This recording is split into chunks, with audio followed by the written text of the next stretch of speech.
and his journalism career that included in part three much of his family life, featuring our Rav. Thank you for Would the you put that in the publicity chat agent. so we can look it up, please? Is there a link? I don't know. Let me see what I can do. The I'll look at it now. yes, Probably. the Just answer look is up yes. Long Island Jewish World and my last name, and you'll find something. Okay. Shabbat Shalom, everybody. Welcome to people in the room. So we're gonna get our screen up, but right now I'm just gonna relate to the. Oh my God. That's so good to see you. Wow, I thought I might see you on the screen. I love this jacket. Beautiful. Wow. Wow. Victor, do you have the source sheets? Yes. Okay. It's okay. People could do what you're doing. People will see it on the screen. Don't worry about it. Okay, so this is the Shabbat before Tisha B'Av. It's called Shabbat Chazon. It features the first parsha of Dvarim, the beginning of the book of Deuteronomy, which is a really interesting book because, you know, Moshe, the one who can't speak, there's a whole book in his voice. So we've shifted to the human voice from the omniscient narrator, or maybe the divine narrator, which is a huge shift in the mode of literature itself. And Moshe's voice is like sobering, right? It's not like, oh, it's all been like fun and parties. Not at all. Like Moshe has a lot of anger about who the Israelites are.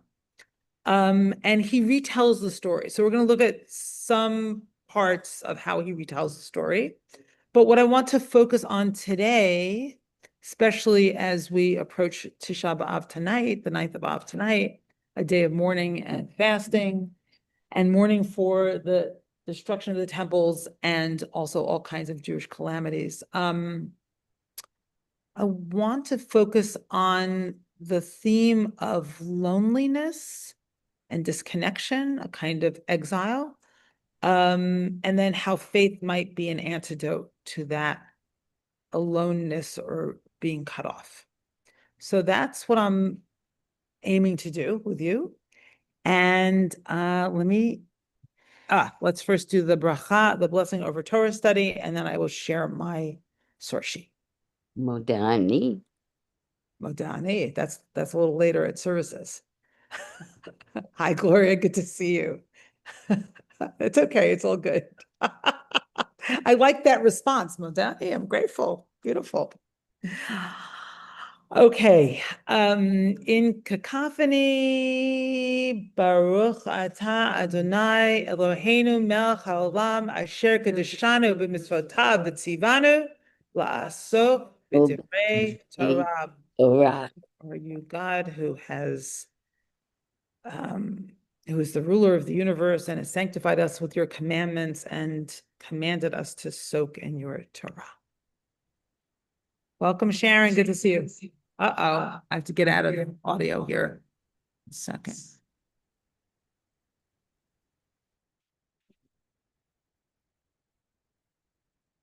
Can you hear me? No. Yeah, I can hear you. Yeah. Speak a bit more, please. Hello, lovely to see everyone's faces. Okay. Okay, the source sheet is coming. Show my source sheet.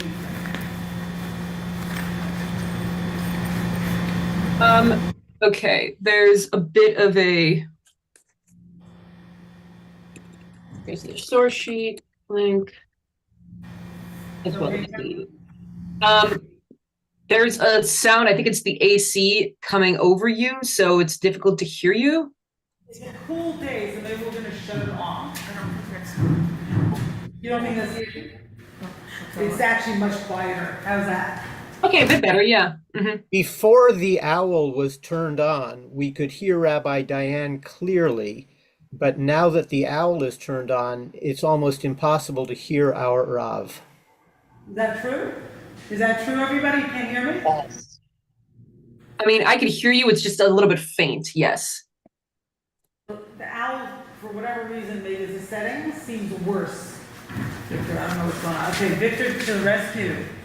Trusty Victor. see what happens.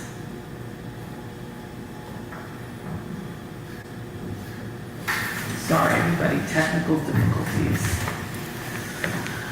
Deep breath. Shabbat. Moshe was able to do this for hard Greek Zim. I don't know how possible. Yeah. Transmission on Mount Sinai was better than this, right? Literally transmission. How's that? Better? Now we hear you clearly, clear as a Much bell. better. Much better, yeah. Okay.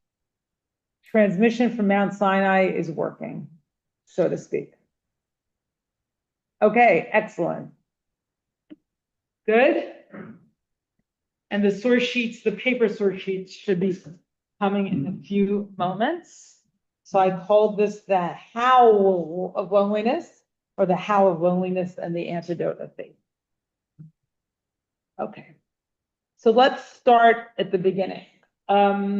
So in the beginning, God created the world, and then God created a garden, and then God created human beings.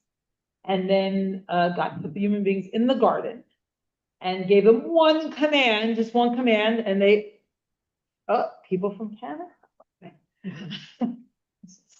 Sorry, good to see you. And they transgressed that one command.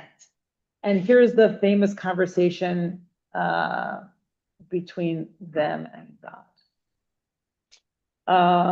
Or at least a bit of it.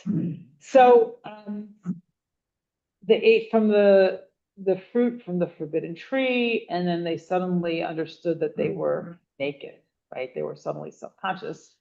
And it says, Vayishma'u kol Adonai Elohim mithalech bagan. They heard the sound of Adonai, God, walking. The who was is sort of an interpolation. Walking in the garden at the breezy time of the day. So what an interesting image of God, right? The voice of God seems to be walking, and that verb is transitive, which is also interesting. So there's some kind of interesting movement in the voice of God throughout the garden. At the breezy time of the day, or the spirit time of the day, l'ruach hayom, vayitzchadeh adam v'ishto mipnei Adonai Elohim b'toch eitz hagan. And the human and his wife hid themselves from the face of Adonai, or from before Adonai, God, amid the trees of the garden. So this is the first hiding. Right? If those of you who are parents, you remember when your child first understood peekaboo, right? That's an incredible developmental milestone, right? That I'm me and they're them, or they're them and their parent is someone different. And here there's this division of identity, this sudden division of identity. So what happens with that hiding? So God, Vayikra Adonai Elohim El HaAdam, and God, Yehud God, calls to the human, Vayomer Lo Ayaka, and says to the human, where are you? So, Victor, can I have one?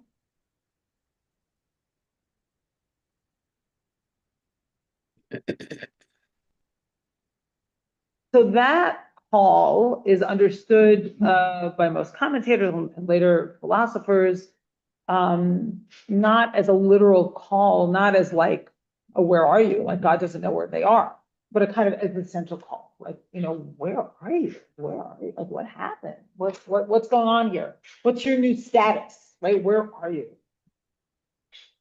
And there's this wonderful poem by Dan Kagis, an Israeli poet, hide and seek.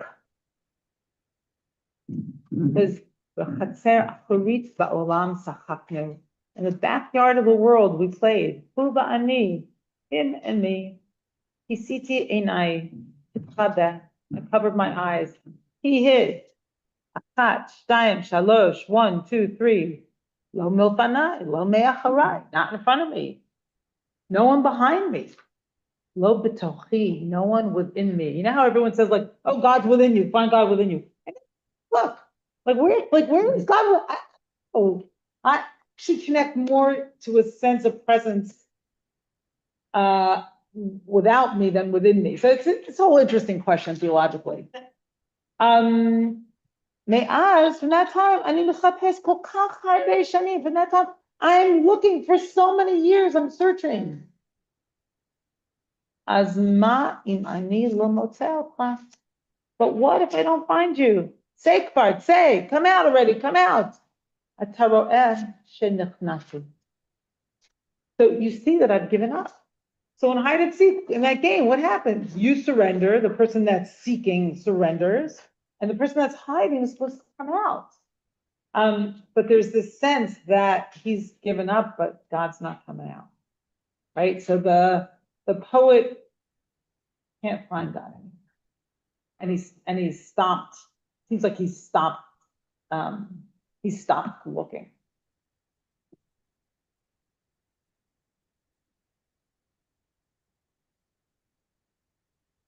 So, again, that's sort of testimony, and Dan Hagis was a Holocaust survivor, testimony to this kind of disconnection, this alienation, this not being able to find God despite all this seeking.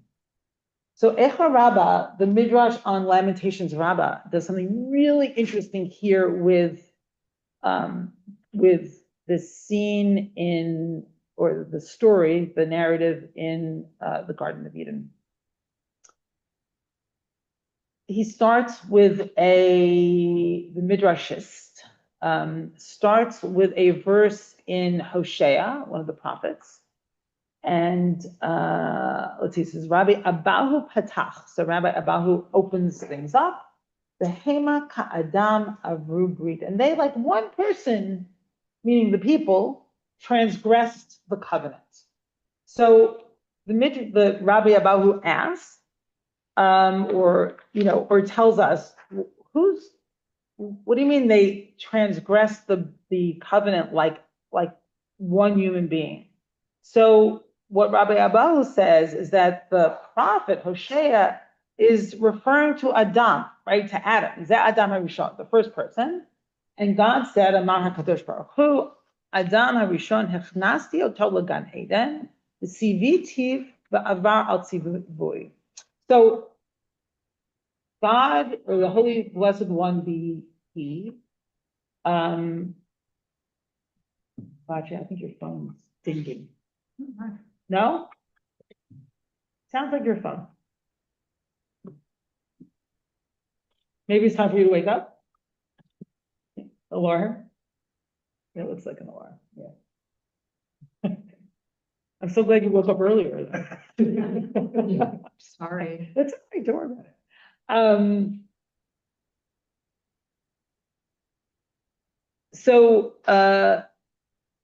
So we're talking about the first human being. I brought him into the garden.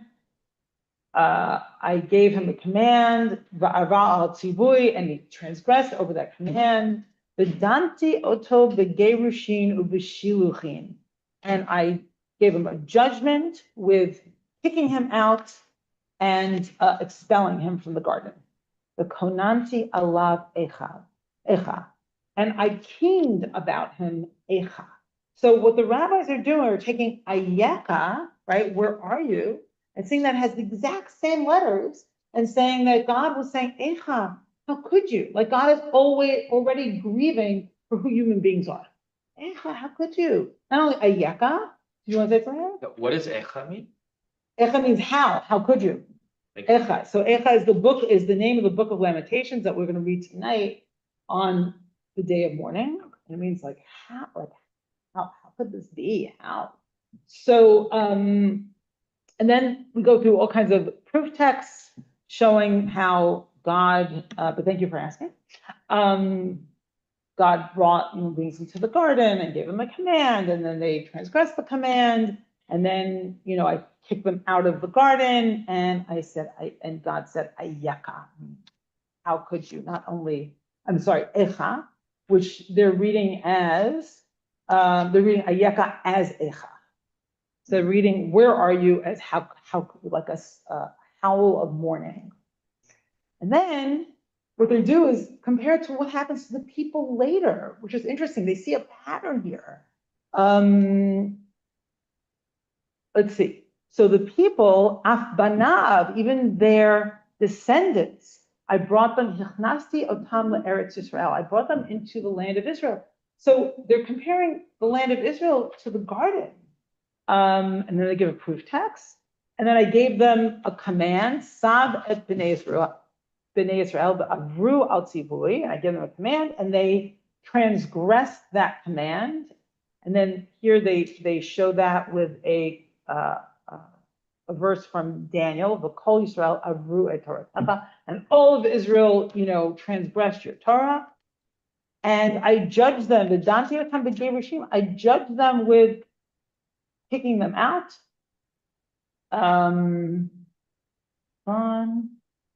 As it says, from my house, I'm going to, chase them out. Vidanti otam b'shiluchim, and then I'm going to expel them. And it says, shenemar shalach me'al panai b'yeitzeu. So I'm going to send them from my face or my presence, and they will emerge. The konanti alehem echa yashva badai. And I teamed about them. How does a city sit alone? So that's the opening of Echa Lamentations. So there's this noting or this observing.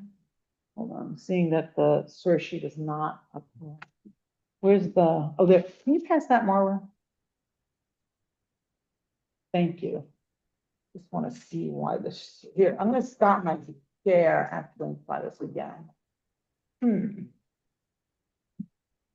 Oh, thank you. Let's pull 1 second. Zoom back up. Great. My share.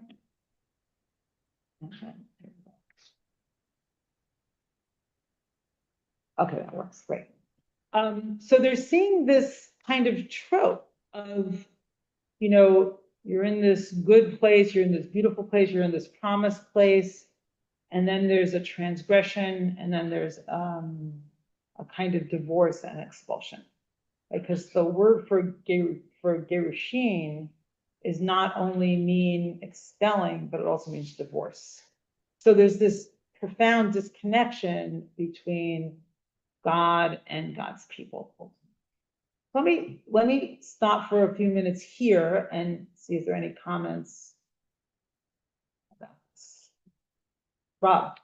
Yeah, I was watching something on JBS this week. It's a student of Rabbi Soloveitchik. And he brings this What's up. JBS? Oh, Jewish Broadcasting. Jewish Broadcasting Service. Okay. He brings up this. Yeah. This midrash? Or this? Yeah. But what this student of Rabbi Soloveitchik said was, we read Eicha tonight, okay, and we're asking God, how did you do? Why? Well, that's also true. That's very much embedded in Lamentations. Right. How God could you have done this to us? Right. God says to us, Yeah. Ayeka. Where are you? Where are you? What did you do? Oh, So yeah. it was, I can't believe I'm looking at this right now. Yeah. Did you not understand what he did? No, I. Oh, I thought it was, okay, go ahead. Yes, wait, thank you. That's really very profound. So it's, God said, right, this is how I did this, because where have you been? Yeah, that's a painful question at this moment, for sure. Thank you. Okay. Tony.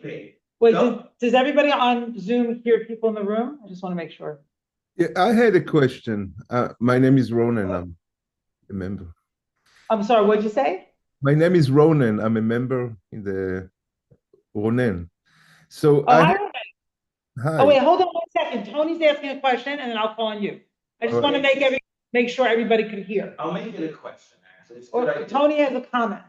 I'm gonna make. Tony has a lecture. In the form of a question, which is, how can God, in all his wisdom, make the rookie error of throwing an outrage? Hey, excuse me, could you come a little bit closer to the mic, please? Sorry, we could hear you. We just need to hear your words. We need to hear your words a bit clearer. So we want to hear the lovely things you have to say. Yes. So in my belief, more and more, everything comes down to communication in this moment. And in this eternal moment, how could God be saying, hey, forget about me. What about you? Excuse me, that's not great wisdom as a conversationalist. First, hey, I hear you. Let me take in what you're saying and respond to it rather than just throwing it back to you. So you want God to be a good therapist? I want God to be a role model of a good list of a good I human. hear you. Of I a hear good human. Interesting. So that's not really the God of the Torah for sure. But people are laughing at that understatement. It doesn't seem to be that, for the most part, God is, I'm going to give you one excellent exception in a minute. For the most part, God is not like, oh, I hear your pain. God is like, oh my God, you're complaining again. I'm going to schmeist you, right? But there's a beautiful exception, which is after Sinai, and I've taught this many times because I'm so moved by it. But people say to Moshe, we can't hear God's voice. We can't take it. We're going to die if God comes close to us. We can't do this. And from that moment on in the Torah, God does not communicate with them directly. God communicates through Moshe. What a profound listening. Not only listening that says like, oh, I hear you. No, God really heard them. God heard them and moved back. So I just wanted to offer that. Fair enough. I'm not saying you're wrong. I'm just saying there's an exception to what you're saying. Sense taking God to pets. Just about in this moment, it seems questionable. In this moment, you don't want a God to say, where are you? Although it seems to be a useful question to me. But okay. Ronen, okay, you're on. So, number one, Yes. it's interesting that you basically, God has certain physical presence here. Like usually God, like God would be more like in people's head, in people's mind, people consciousness. But he somewhere present in this garden, which is kind of like interesting. Another thing is when he say "ha," is it connected to what I think Moshe said, Hineni? Like, that when God revealed himself to Moses and they started to... That's a beautiful connection. They started to So promote the naming of Abraham and of Moshe at the bush, right? Right. Abraham, right. So Icha is like, where are you? And then Moses came and said, Hineni, here I am. So there's some connection here between... Yeah, no, I think that's absolutely connected, and I think it's a beautiful connection. Mhm. So, like, the question, where are you, resonates throughout the Torah. Right. And there are some that answer it, Hineni, here I am. And others that answer it with hiding. Yeah, beautiful, thank you. Sure. Do you want to say that? No. And I think the human desire to hide is I mean, it's kind of universal, right? Self-protective. I like that. So that's a very generous read of hiding, right? So sometimes I know myself, sometimes I could come forward, sometimes I can't. And maybe I can do it more than I know. I hope that's true.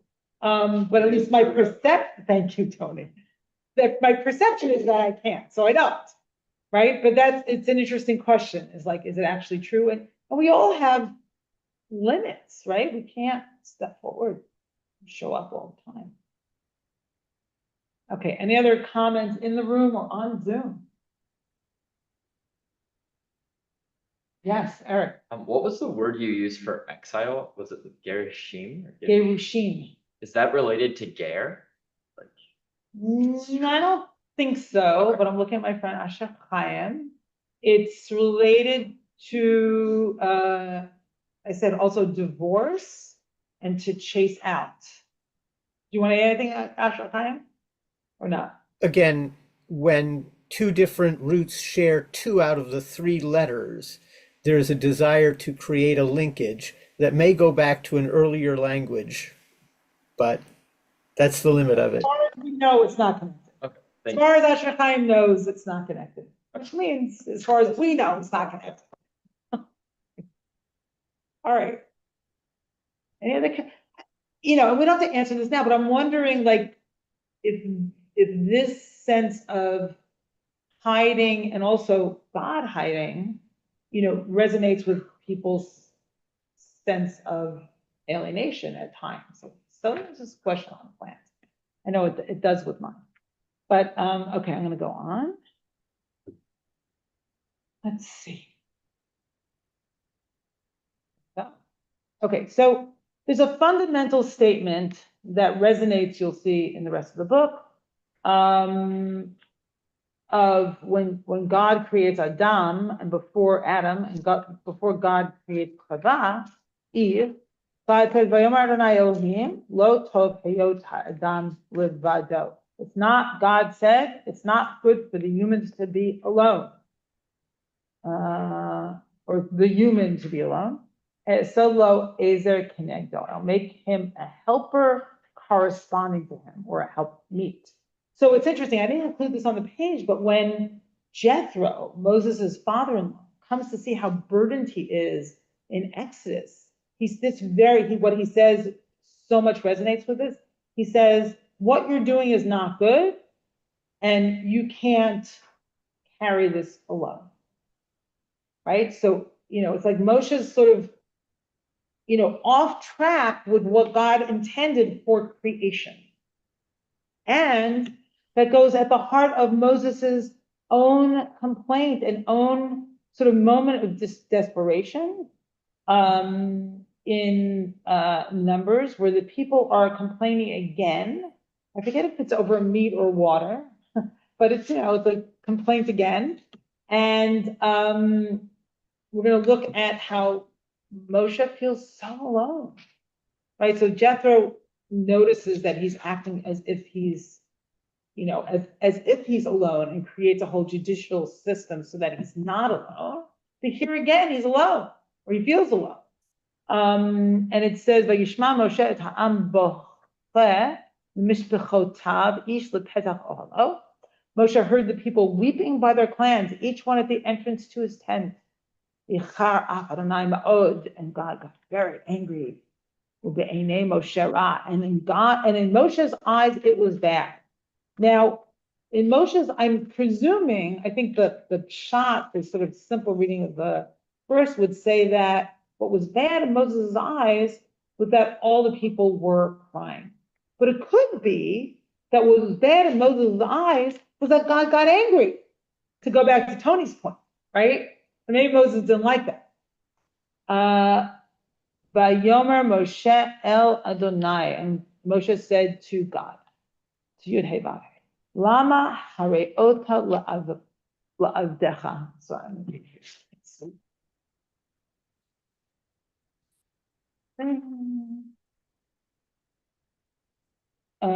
Okay. Lama hareota la'avdecha. Why did you make it so bad for your servant? V'lama lo matzita. And why did I find favor in your eyes? To put the burden of this entire people on me. And then he says, really interesting. Did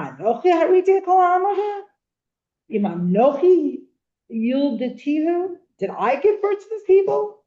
Right? Was I pregnant with them? Did I give birth to them? That you should say to me, Tomar Elai Sa'ehu b'cheikecha, that you should carry them in your bosom. Hasher Yisach ha'omen et hayonek, Adama asher nishpat al. As someone who breastfeeds or nurtures, carries the fledgling or the infant on this land that you promised to my ancestors. So what Moshe is saying here is very interesting. It's like, did I give birth to these people? No, you did, right? God, this is your people. You're the mother. It's very striking maternal imagery here. And Moshe does not want to be that person, right? This is your people. You take care of them. Asher Chaim, can you do some reading now? 13. Yud Gimel. מאין לי בשר לתת לכל העם הזה, where am I going to find meat to give to this entire nation? Ki yivku alai lemor, when they cry towards me saying, Tina lanu vasar v'nochela, give us meat for us to eat. Lo uchal anochi levadi laseit et kol ha'am hazeh. I cannot all by myself bear this nation, ki chaved mimeni, because it is too heavy for me. So again, there's that, there's that word for being alone. He can't do it alone. It's too heavy. Very plain words. V'im kacha at oseli, hargeni naharog, im masati hein b'einecha. And if this is what you're doing to me, kill me now, if I have found any pleasure in your eyes. V'al er'eh b'ra'ati, so that I do not see my own badness. So either Moshe's being dramatic or he's suicidal, or he feels he's having thought, or maybe both, right? It's like, I can't do this anymore. I want to die. This is just too hard. He's saying, It's I wanna beyond die, me. or is it just being, playing hardball? I have no idea. Your guess is as good as mine, but it is dramatic, and it's, it certainly reflects a feeling of his. Is he actually suicidal? I have no idea. Vayomer Adonai el Moshe, Esfali she'im ish miziknei Yisrael. Yud-Heh-Vav-Heh said to Moshe, gather for me 70 men from the elders of Israel. Asher yadata kihem ziknei ha'am v'shokrav, whom you know that they are elders of the nation and magistrates. V'laqachta otam el oel ma'ed v'hidyatzivu sham immach, and take them to the tent of meeting and stand them up there with you. Beautiful. So what God literally does here is makes Moshe less alone. And Tony, I think this is another beautiful example of God's listening. So Moshe's spirit is sort of shared with these 70 men, and they prophesize. And so it's not all on Moshe, at least for a little while. Right? He literally makes him less alone. One nuance that I just noticed, that it's God is saying, gather for me, not gather for you, but gather for me. That is really interesting. Yeah. Gather for me so I can do this for you, maybe. You've got a hand to the right. Hand to the And so, right. But Oh, in response to Tony, it's as if Yeah. God is saying, I hear you, Moshe, you're right. Do this for me to correct the mistake that I made in laying the entire burden on you. Yeah, and stationing them there with you. Like there's a sense of they'll be with you, literally, right? Yeah, Rachel Neckle.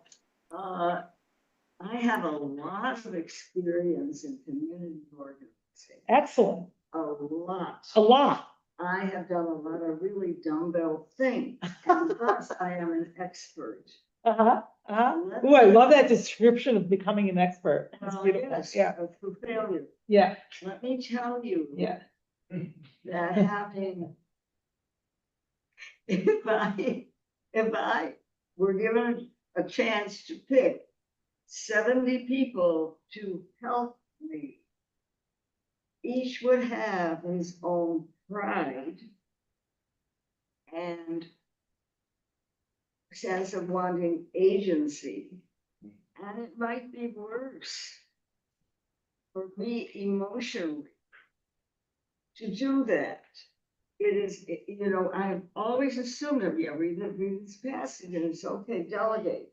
Delegate is a word we use in American management where you know who the leader is already, and the leader has certain powers to say no, no, no. In real life, when you have 70 people who want to help, oh my God, it doesn't work that way. You have to make every single one of those people feel loved and appreciated. It's also true in a family. Like it's always harder for me to delegate than to do it myself. It's easier to do it sometimes oneself. More control. And then you get to, execute your own vision as opposed to share it. Exactly. Yeah. Yeah, no, sharing isn't easy. So who knows if Moshe really wanted to share his power or not? So you're bringing up a really interesting question. And God says, oh, you feel alone? Okay, let's see what happens now. Yeah. But Okay. I think Hold on. Moshe, there is something about leadership here because Yeah. he admitted he's limited. Leaders have the temptation to pretend as if they are the only authority, they don't need anybody. Yes, And they're totally. the only entity that can really lead the nation. Look at the Bibi, for example. And that's delusion. Moshe is a good leader because he admits that he has limitation. And Nice. he's Well, a but human, here he's a he's not human only being. admitting he has limitations, he's suffering because he has limitations. He's suffering and also he tried to cope with his own limitations and sharing, Yes. which made him a great leader, I guess. Yeah. Interesting. Tony, did you have something? Yeah. Come stand here. It goes back to the Sufi fable we touched on last week, the Conference of the Birds, where what if the whole kind of conclusion of that is, oh, it turns out that which we are seeking is us. Back to Obama's point, but the ones where he quotes some American Indian, the ones we are seeking is are ourselves. In the Sufi fable, Conference of the Birds, Simurg is actually the collection of birds that are seeking the king. So what if the King of Kings, God, is actually, he like Moses is actually, or she like Moses is seeking the participation of each and every one of the 70, as it were. And in fact, the task is utterly getting us to play as teammates, as a part of God's team. So God is seeking partners. God is not only seeking partners, to Heschel's point, God is the essence of God, at least to a large degree, is the partnership that is hopefully inspired by the universe or God. So maybe then you would say to the poet, like God, the poet portrays God as hiding, but you're suggesting that God's maybe wherever you are, not hiding. Well, God is ready for, God is that which invites us into partnership. well, I would even say that God is hidden in each of our souls as the divine spark of unconditional love and peace. And so God is actually, it's a little like in the end of the Harry Potter saga, is actually located, at the end of that whole story, the evil one is actually located in 5 or 10 different places. God is located in each of our souls and hiding. All right, beautiful. So I wanted to point out about this last passage that Moshe says in verse 12, Echa, how? Right? Echa esa levadi. How can I do this by myself? And then we're about to see another Echa. There are 3 Echas plus the Ayak. Okay, Neil, and then I'll ask Ashkaim to keep reading. So I just want to amplify what Tony just said. And with the energy, with the Jewish energy from Rabbi David Wolf Blank of blessed memory, who says about this parsha and this moment right before Tisha B'Av, we are in Netzach Sheva Yesod, and we ask ourselves, what is it in our lives that we must confront that separates us from not only Hashem, but also the community and also ourselves. And so, and also humanity, right? Yeah, absolutely. Right. So we have the possibility of communal response, and I want to add one other thing. The journey is hard. The journey through the desert is hard. The journey through our lives is hard. So my sense is there's a pendulation back and forth between contact and loss of contact with the deeper parts of ourselves, with Hashem. Dibarti. So that's another way of saying what we said at the beginning. Sometimes we're hiding and sometimes we're present. And we could say hineni. Right? There's a pendulum between contact and loss of contact, and feeling alone and feeling connected. Yeah, beautiful. Okay, so now we're going to see. So we saw the echa in our parsha. Right? This is from our parsha. Echa how? And then we're going to see another echa embedded in the prophet Isaiah, who did not live, he lived before the destruction of the first temple, but, sort of prophesies about, the nature of, what the Jewish people had become at that moment. Okay, Asher Chaim, can you read this? From today's Haftarah. Im tovu ushma'atem tuv haaretz tochelu. If you agree and you listen, obey, whatever, you will eat the goodness of the earth. V'im tima'anu umritem. However, if you refuse and rebel, herev ti'ukalu ki fi Adonai dibber. It's a difficult syntax. By the sword you shall be eaten, because the mouth of Yud-Heh-Vav-Heh has spoken. Echa hayta lezona qirya ne'emana. How has the trustworthy city become wayward?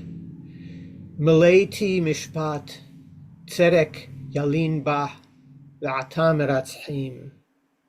Filled with justice, where righteousness dwelled, and now murderers.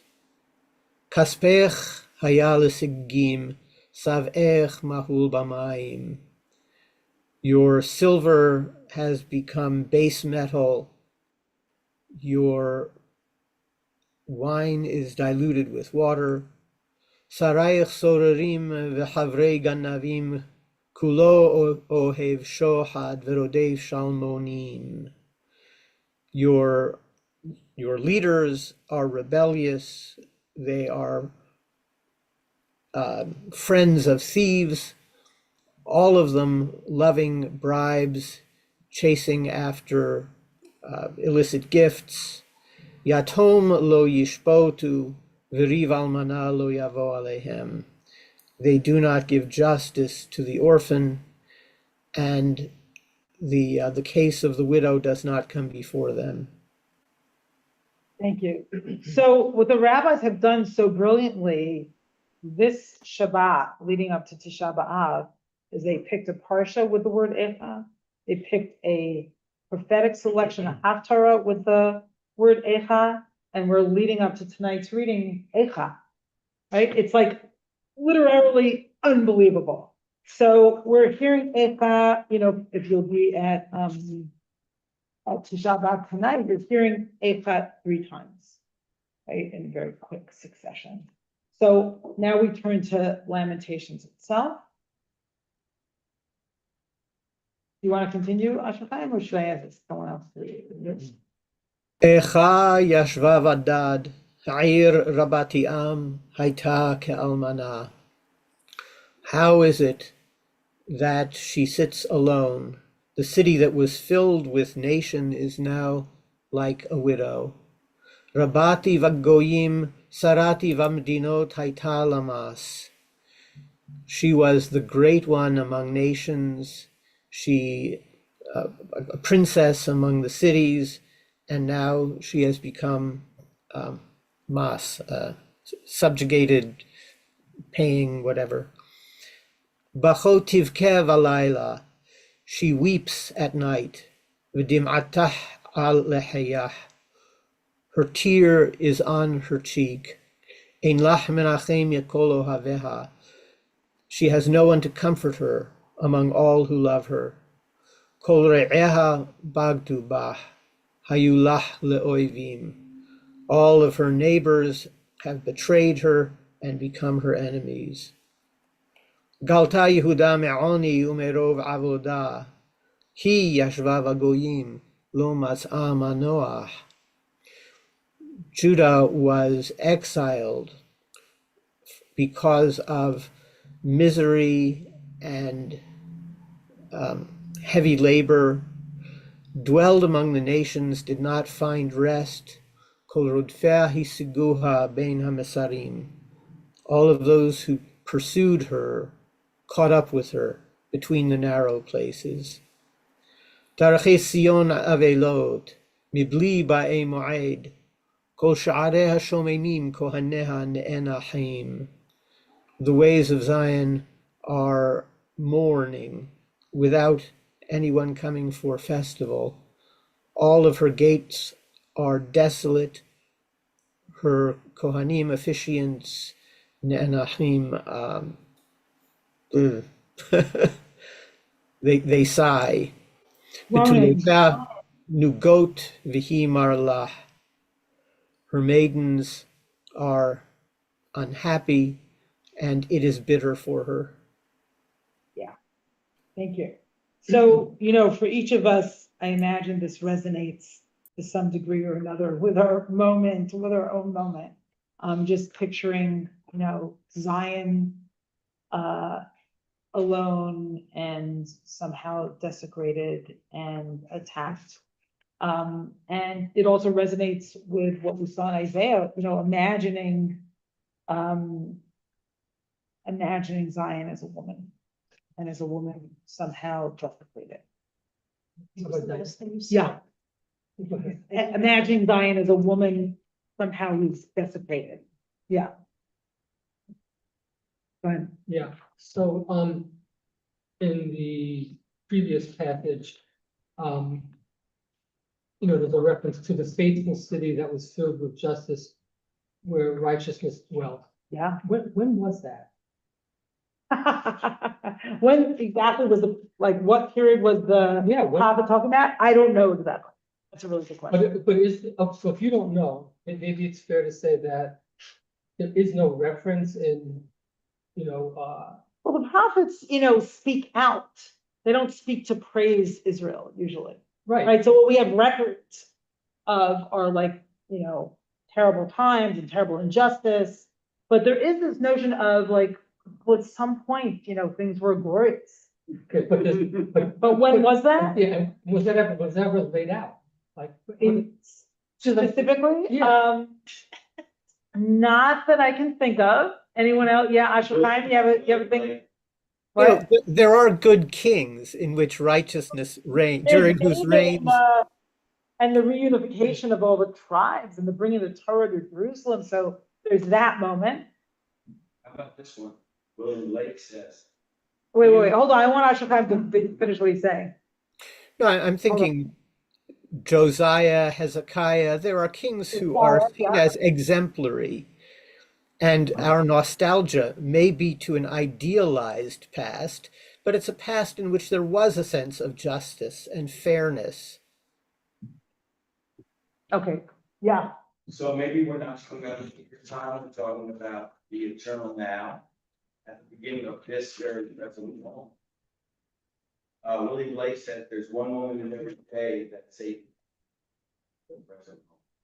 And he goes on to say, that's cool. And he goes on to say, he who binds himself to a joy does the winged life destroy. He or she who kisses the joy as it flies lives in eternity sunrise. So maybe the glory is when we let go of the joy and live in eternity sunrise. As in somewhere over the rainbow. Thank you. All right, we're going to go now to this, because I didn't want to leave us in so many visions of doom and depression, and see if we can go a little bit to ideas and notions of faith. Starting in our parsha, Ashokheim, do you want to continue with another selection from the first chapter of Deuteronomy? Anna anachnu olim, ahenu hemassu et levavenu lemor, am gadol varam mimenu, arim gedolot uvetzurot bashamayim. Where are we going? Our brethren made our hearts melt when they said, oh, it's a great, strong, mighty nation, stronger than we are, with cities that are built up and fortified to the heavens. V'gam b'nei anakim ra'inu sham. We saw giants there. Va'omar alechem. This is a retelling of the story of the spies in Numbers. Thank you, David. I will scroll down. Va'omar alechem. And I said to you, Lo ta'artzu v'lo tira'u mehem. Don't have dread, don't fear them.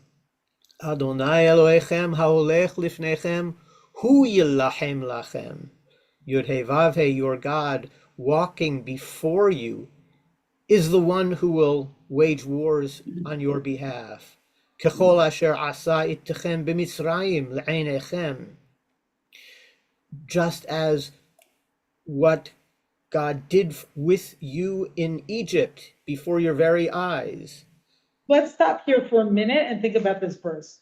So first of all, Moshe is saying, like, there's a sense of God is with you and God is actually walking before you. And it resonates with the moment before the Israelites passed through the Red Sea. And, the Israelites are flipping out because they can't go through a Red Sea and the Egyptians are in the back. And Moshe says, God will fight for you.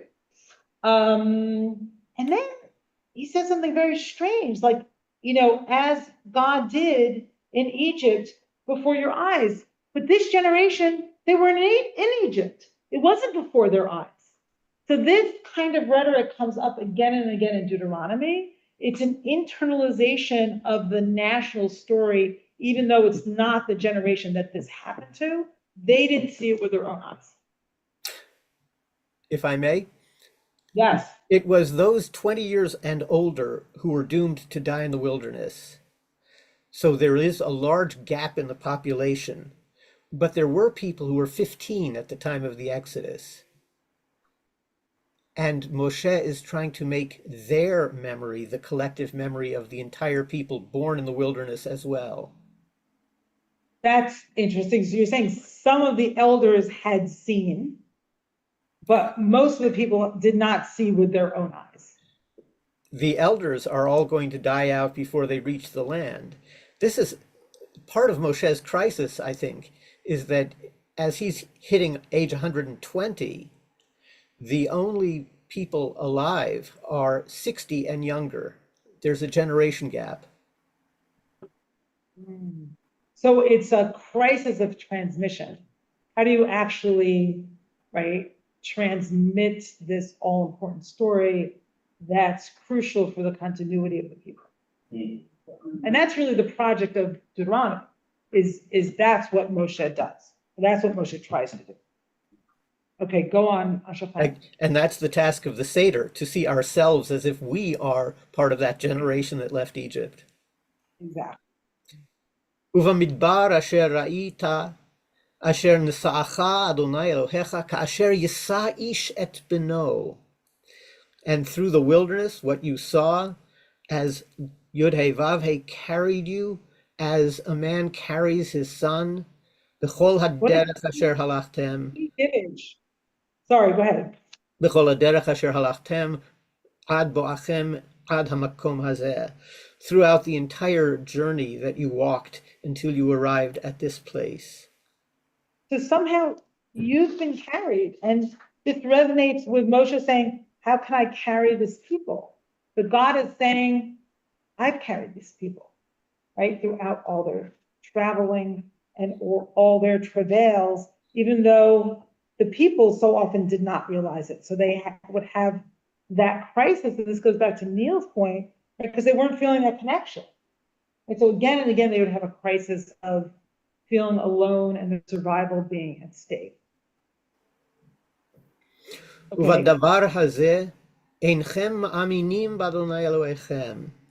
But in this matter, you are not ma'aminim. I see there's a whole dictionary entry below to make sense of ma'aminim. You are not holding firm with Yud-Heh-Vav-Heh, your God.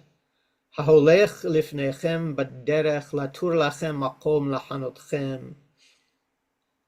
Your God, who is walking before you on the road, on the path, to scout out for you a place for you to encamp. Ba'esh laila להראותכם בדרך אשר תלכו בה ובענן יומם. With a pillar of fire at night to show you the path that you should walk on, and using a cloud by day. So this word ma'aminim, or ma'aminim is translated as faith. But what's interesting is all these images are vivid and based in, at least this passage, in the Israelites' ability to see. Right? They saw this, and they saw how they were carried. That's Moshe's claim. And you see this word faith means different things in the context of the Bible. We'll look at some proof texts, but it means support. It also means to nurture or even to breastfeed, which is fascinating. That means to have faith is to allow yourself to be sustained and nurtured by God continuously, or to have that experience.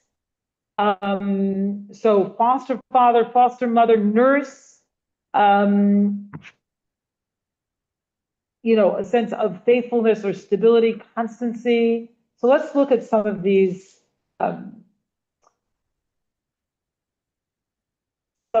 verses. Richard, did you have something?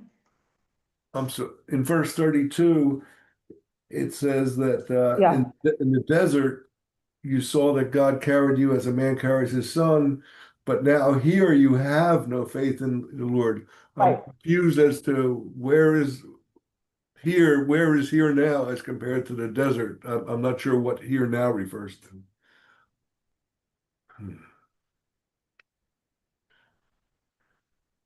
In verse 32 you're saying?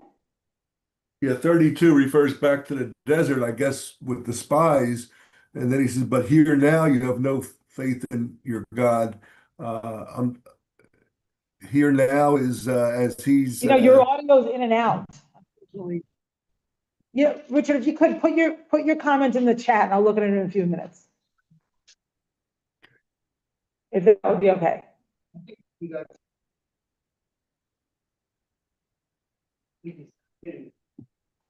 Asha, did you want to I think what I was hearing from Richard, and nod if I got it right, is that what they saw in Egypt and what they saw in the desert, as opposed to now, and Richard is asking, aren't they still in the desert?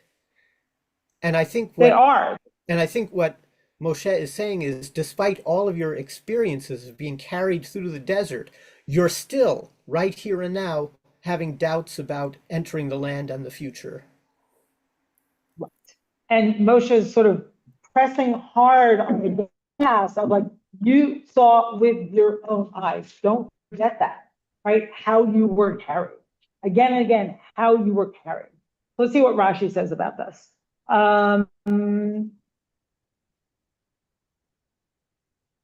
Okay, so it's a parable. Mashal ma'alech b'derech uvino lefanav.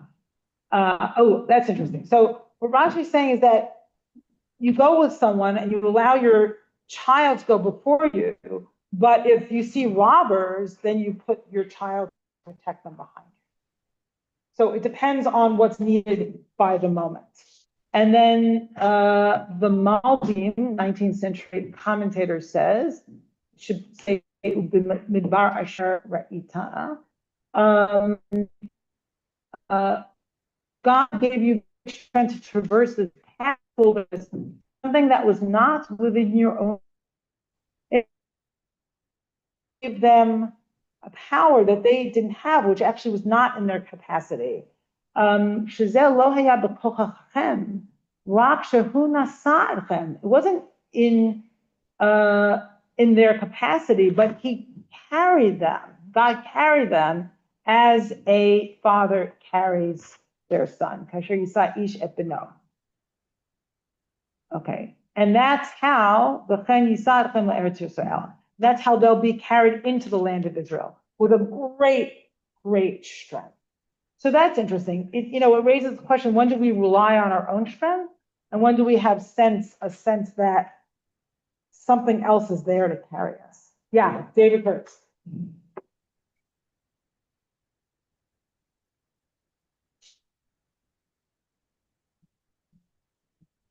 Did that work? Sorry. Can you hear me? Yes. Okay. Can you hear me well? You know, it's a difficult task Moses has here. He's saying you've seen with your own eyes. These people not seen with their own eyes. Basically, what we have here is a people of and what God has created is a covenant, and He has to tell these people of that covenant. What has happened here is you have all these civilizations. You have Babylonia, you have Egypt. Obviously, you know, in this parsha also, God has been in communication with Esau.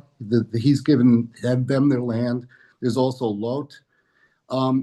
Everybody seems to have their place and their establishment with their descendants. And here is Moshe leading these people who have very few descendants and they don't have a land yet.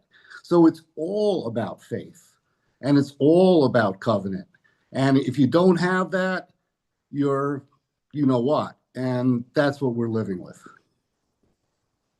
But it's about something they can't see in the future, but Moshe is stressing that it's something they have seen in the past, and to rely on that in order to anticipate what's going to happen. These people haven't seen it in the past.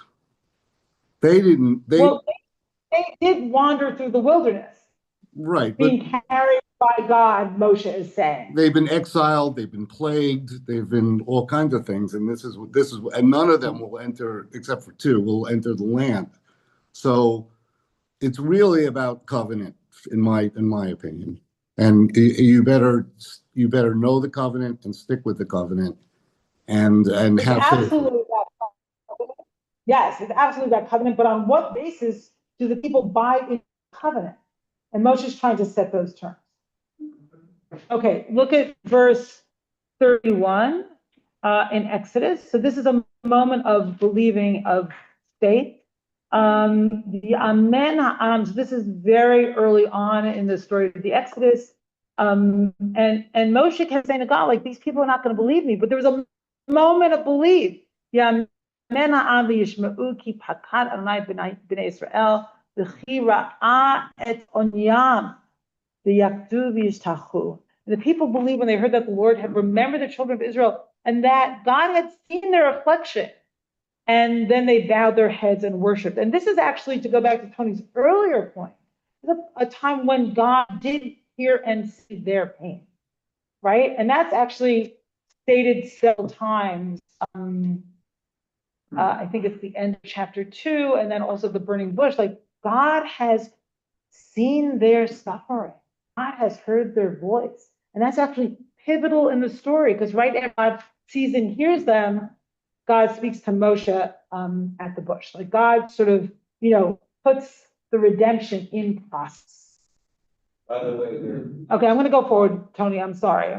I'll take. We have time. I have a few minutes. I'll take more comments. Okay, so there's a via amen ha'am. So somehow they're, being sustained by what they're hearing, or they're having faith. And here's another beautiful example of emunah, a very literal example of emunah. It says, "V'yedei Moshe veidim." So Moshe's hands are heavy, and you remember later the burden on Moshe is heavy. But here, Moshe's hands are very heavy. The people are at war with Amalek, their arch enemy, the representation of evil. So they took a stone and put it under him. And he had on it.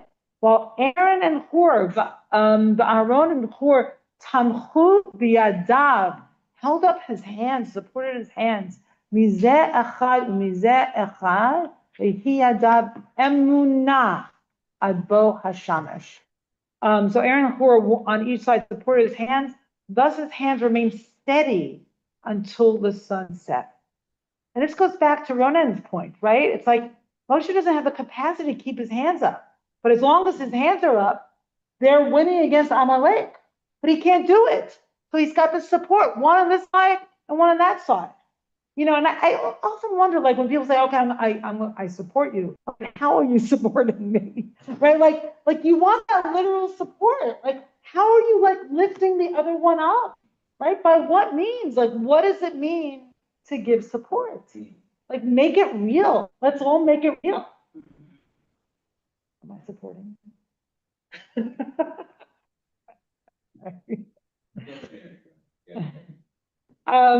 Okay, so I just want to I'm going to look at a couple of other things. So in the book of Esther, Mordechai is called an omein to Hadassah, to Esther, right? So that's interesting. And then the book of Ruth is really radical. Naomi takes the baby that Ruth gives birth to, Naomi et hayeled, I'm sorry. Vatashtihehu b'cheka v'tehilo omenet. And Naomi took the child and held it to her bosom. This is Ruth's child, right? And she became its sustainer, nurturer, or maybe even breastfeed the child. It's not clear.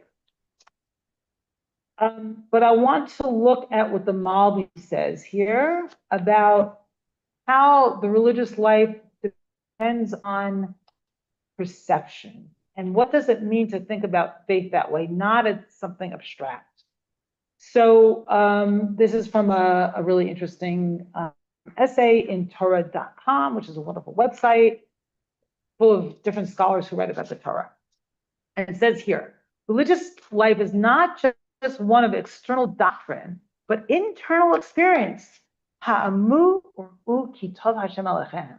So this is quoting what Psalm says, taste and see that Hashem, our God, is good. Taste it, taste it. So what are we tasting?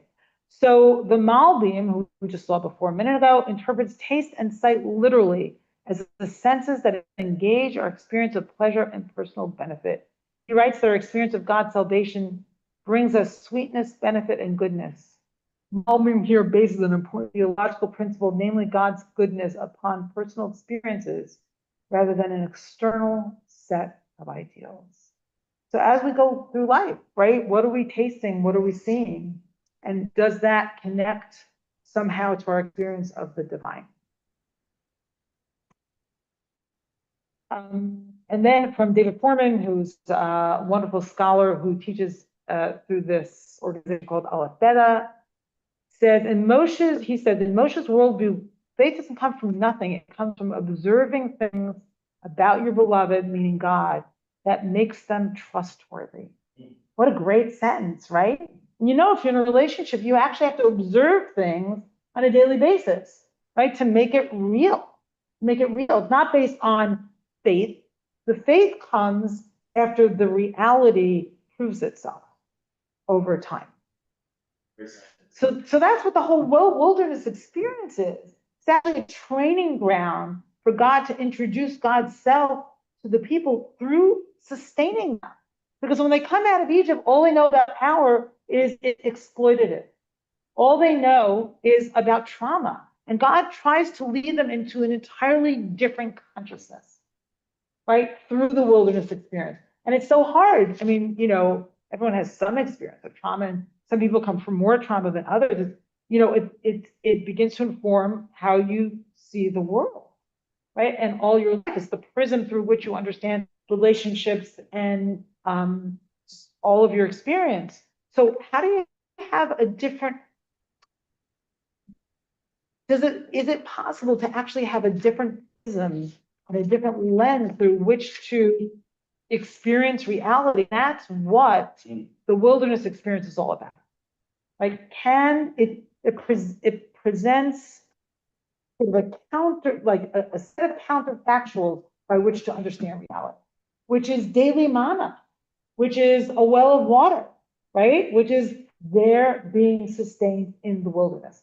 And the wilderness was a necessary experience. They were ready to go, as you can see from what happens, right, to the land of the promise. So here's a little line from the Grateful Dead. Let's see with our heart, these things our eyes have seen. That's interesting. Like, we've seen them with our eyes, but now let's see them with our heart. Know the truth must still lie somewhere in between. Okay, so it's now 9:57. So I'm going to come in for a landing because I have to rush over to services. Okay, in this time of grief and tremendous loss and tremendous trauma. Oh, look, yesterday was Jerry Garcia's birthday. David says, whoa, wait. Let me see that whole. Wow. Yesterday was Jerry Garcia's birthday. Amazing. Wow. I didn't know that. You know, are there sources for us of faith so that we can, you know, not only see the loss and devastation before us, but know that something else is possible, because something else was possible. To go back to Eliot's earlier point, like, was there a time of justice we could actually draw upon? You know, what can we draw upon in the past, and what can we raise up in the present that could become something good in our world? Okay, Shabbat Shalom, everybody. Services.